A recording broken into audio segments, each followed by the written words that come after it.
Bien, regresamos con el embajador Navarrete para continuar explorando lo que es y será la política exterior del candidato Andrés Manuel López Obrador. Estabas, Jorge Eduardo, señalando la tercera prioridad, después de haber hablado de migrantes, balance internacional, una reorganización, digamos, una redistribución de los pesos y en las relaciones internacionales de México, y entrabas ahora en materia en una tercera prioridad. Y la tercera, que es la última que señalaré en este rango muy amplio, tiene que ver con un mejor aprovechamiento de las opciones multilaterales, o si se prefiere, de las opciones de cooperación multilateral, pero entendidas en un sentido amplio.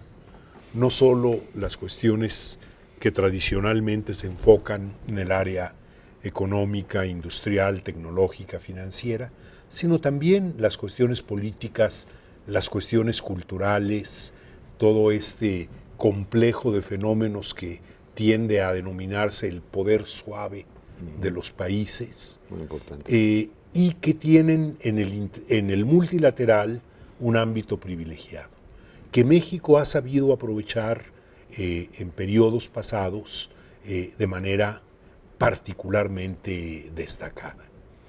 Entonces, volver de nuevo la vista a opciones reales de acción multilateral, desde cuestiones que irían de completar la todavía inconclusa reforma de las Naciones Unidas, sobre todo en el ámbito de la Asamblea General, del Consejo de Seguridad, del Consejo Económico y Social, mirar a los organismos regionales americanos, a los organismos hemisféricos y a los organismos regionales propios de América Latina, y desde luego buscar posibilidades reales de cooperación en la enorme familia de organismos multilaterales de Naciones Unidas, donde a título de ejemplo yo mencionaría ahora a la Organización de las Naciones Unidas para el Desarrollo Industrial.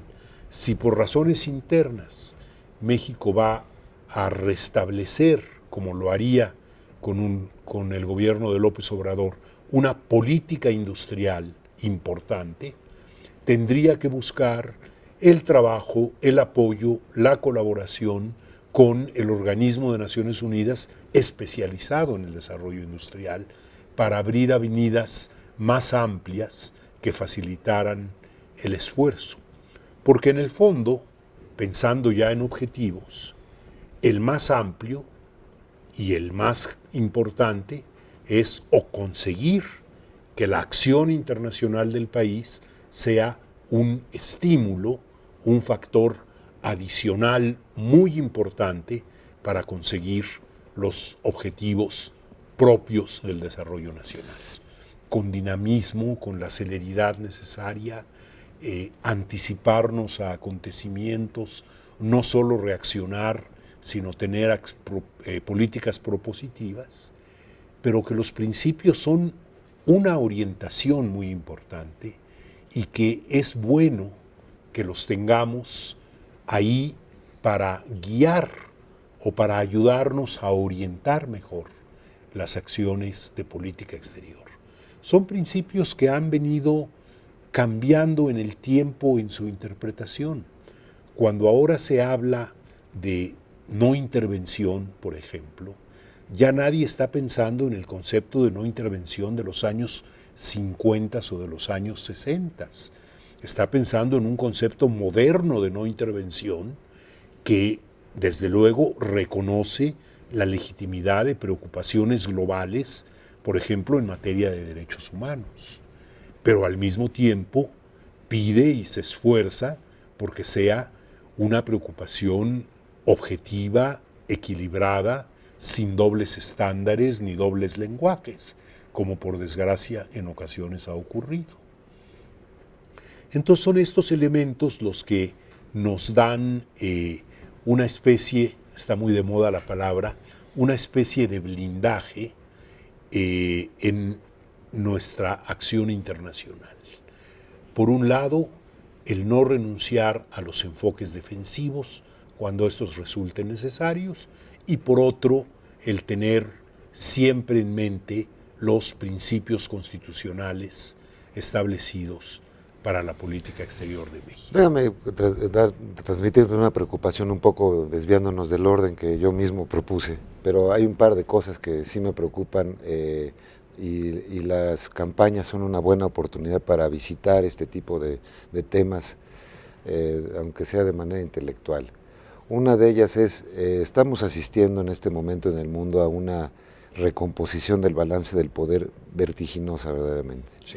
En Estados Unidos, en un par de ocasiones que he estado en los últimos 2 meses por allá, prácticamente no hablan de otra cosa más que de China, su ascenso, el ascenso pacífico que los chinos llaman, que en Estados Unidos no lo ven tan pacífico, incluso están empezando a preocuparse por el asunto del crecimiento en el gasto militar chino, en fin, el ascenso de China, la disminución en el poder relativo internacional de los Estados Unidos, el fenómeno de los países, los BRICS famosos, cómo están empezando a movilizarse cada vez de manera más activa, creo que en este orden, sobre todo la India y Brasil. Esto se traduce en ese fenómenos tanto en el G20 como en la propia discusión de la composición del Consejo de Seguridad, en fin. Y yo veo que México es un país que prácticamente no se menciona en la discusión intelectual.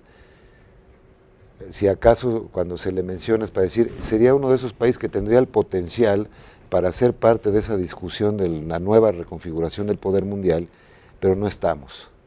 Entonces me preocupa mucho que realmente nos quedemos fuera de un contexto y de un juego internacional en el que ni siquiera estemos participando, levantando la mano. Es una preocupación plenamente compartida.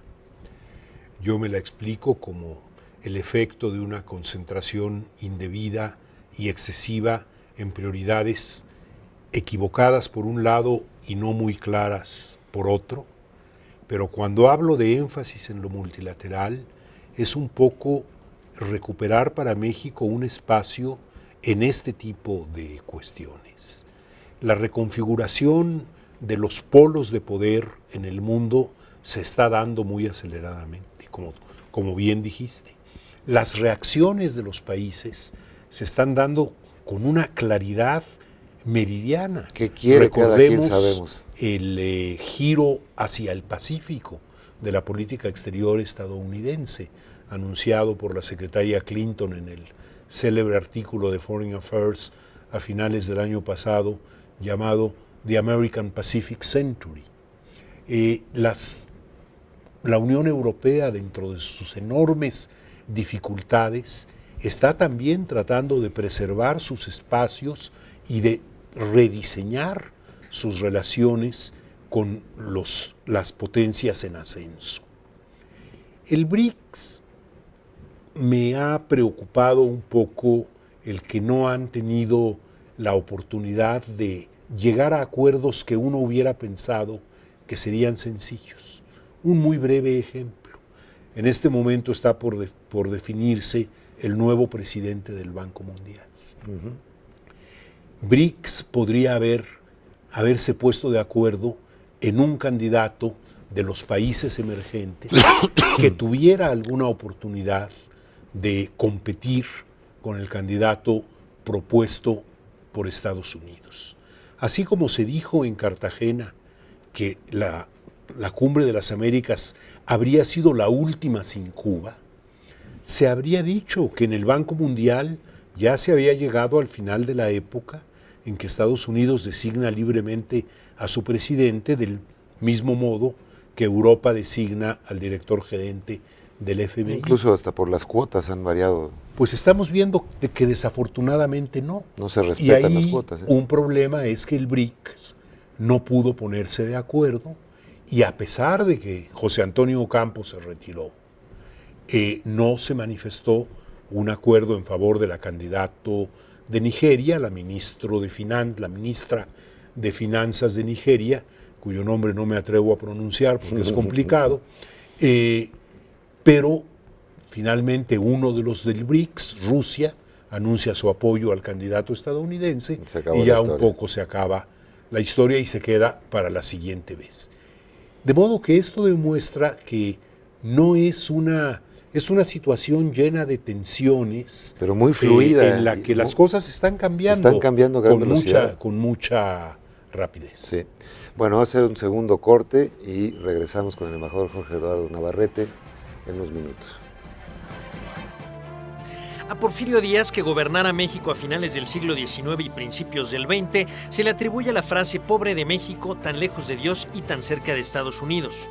Muchos años más tarde, en 1995, el escritor Carlos Fuentes, en su obra La frontera de cristal, haciendo una variación a la máxima del dictador mexicano, diría: "Pobre México, pobre Estados Unidos, tan lejos de Dios, tan cerca el uno del otro".